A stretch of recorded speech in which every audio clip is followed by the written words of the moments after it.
Music by Vikesh भोजपुरिया।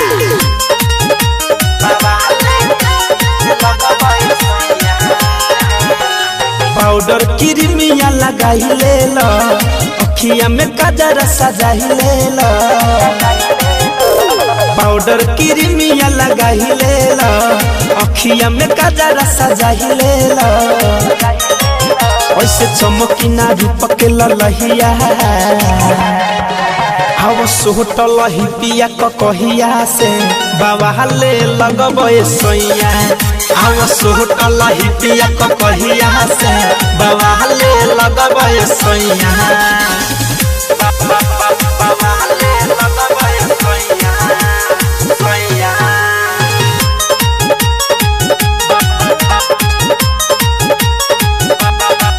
हव सोटल ही पिया कहिया से बाबा चमके लगब चानी लेखा, केहू पर जाई फीका हो। आव हेने सट पजरिया कदी काला एगो टीका हो।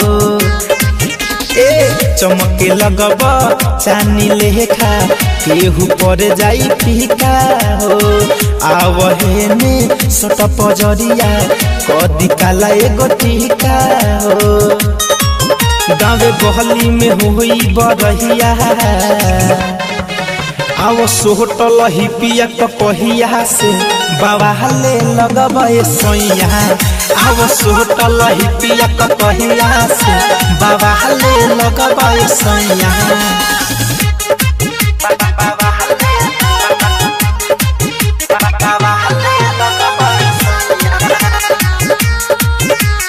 म्यूजिक बाय विकेश भोजपुरिया।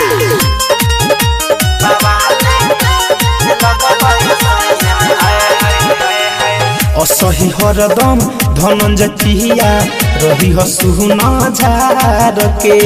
मिठू मिसाइल के जैसे तोहरो रूपवा रखेम सवार के। असही हरदम धनंजय पिया रही हसुना झार के। मिठू मिसाइल के जैसे तोहरो रूपवा रखेम सवार के। जाई देखिला जाई पर छहिया, आव सोटल ही पिया कहिया से बाबा ले लगबे सोइया। आव सोटल ही पिया कहिया से बाबा ले लगबे सोइया। पाउडर क्रीमिया लगाई ले लो, अखिया में काजर सजाई ले लो।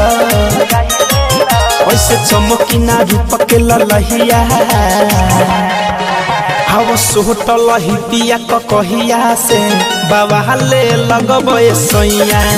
हव सोटल ही पिया कहिया से बाबा ले लगबे सोइया।